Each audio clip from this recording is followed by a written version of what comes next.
बिस्मिल्लाहिर्रहमानिर्रहीम। अस्सलाम वालेकुम स्टूडेंट्स, क्या हाल है? इनकी अल्लाह से दुआ करता हूँ कि आप सब लोग खैरियत से होंगे। स्टूडेंट्स, आज का हमारा टॉपिक है असाइनमेंट नंबर 2 मैथ 405।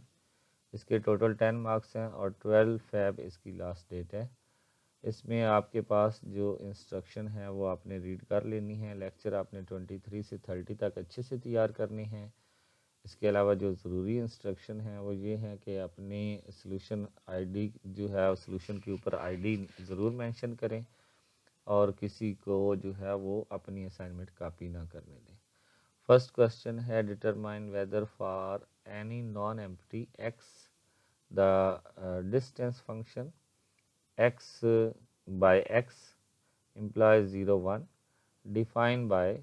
हमने ये बताना है satisfy the symmetric inequality. Symmetric inequality में हमने ये डिस्कस करने हैं when X and Y are equal then answer क्या हमारे पास आता है 0, and when X and Y are not equal then X difference is distance is 1। Okay, तो सोल्यूशन में इसमें हमारे पास दो केस हैं। ज़ाहिर सी बात है, एक बार भी हमने x is equal to Y रखना है और दूसरी बार डज नॉट इक्वल रखना है। तो केस 1 में डिस्टेंस 0 आना चाहिए जब x और y इक्वल टू 0 हो।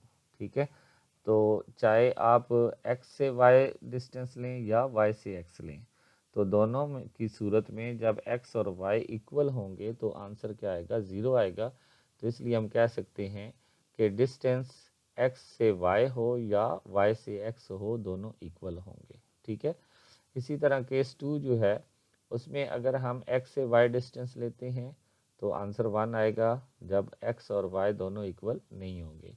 इसी तरह अगर हम y से x की तरफ लेते हैं तो फिर भी आंसर 1 आएगा जबकि दोनों इक्वल नहीं है।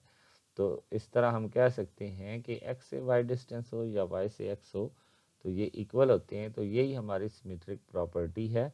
अब दोनों केसेस में जो है इसने बता दिया है कि अगर इक्वल होंगे तो फिर भी सिमेट्रिक हैं, अगर नॉट इक्वल होंगे तो फिर भी सिमेट्रिक हैं। तो दोनों केसेस की मदद से हम कह सकते हैं कि ये सिमेट्रिक इनइक्वालिटी को सेटिस्फाई करती है। ओके, नेक्स्ट है हमारे पास determine whether the distance function और square implies are defined by this. इसमें हमने रिफ्लेक्सिव एक्सियम जो है वो डिस्कस करना है, सेटिस्फाई करना है। तो रिफ्लेक्सिव क्या होता है कि मतलब कि आप इक्वल टू 0 रखेंगे, उसको चेंज करेंगे तो आपके पास आंसर फिर भी इक्वल टू 0 आना चाहिए। तो हम क्या करेंगे, ये जो इक्वेशन दी हुई है इसको हम पहले लिखेंगे। इसके बाद हम इसमें से ये जो एक्स वाई और यू वी है इसको हम पॉइंट कह लेंगे। इसको हम P1 कह लेते हैं और इसको हम P2 कह लेते हैं। तो यहाँ पे हम पुट कर देंगे। ठीक है, तो ये हमारे पास x minus U Y minus V, ये हमारे पास मॉड आ जाएगा। तो रिफ्लेक्सिव एक्सियम जो है वो ये होता है कि अगर दोनों का जो डिस्टेंस है वो इक्वल टू 0 होना चाहिए, और ये दोनों पॉइंट्स का जो डिस्टेंस है ये तब ही इक्वल टू 0 हो सकता है जब इन दोनों के मॉड का जो सम है वो इक्वल टू 0 हो। ठीक है, और मॉड का सम भी तब ही इक्वल टू 0 होता है जब दोनों इंडिविजुअल मॉड इक्वल टू 0 हों। तो हम लिखेंगे x minus U mod is equal to 0 और इधर सेपरेट लिखेंगे y minus V mod is equal to 0।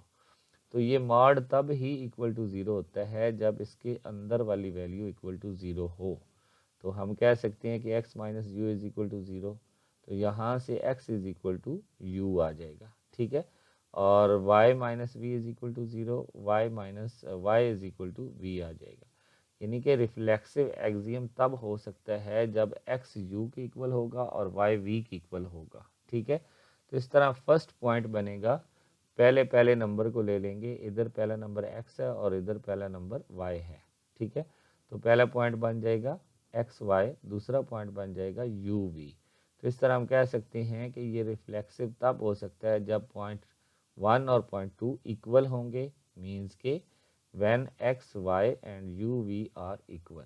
ठीक है, तो ये हमारी असाइनमेंट थी। आई होप कि आपको समझ आई होगी। इंशाल्लाह नेक्स्ट वीडियो में हाजिर होंगे, तब तक के लिए इजाज़त दें। अल्लाह हाफिज़।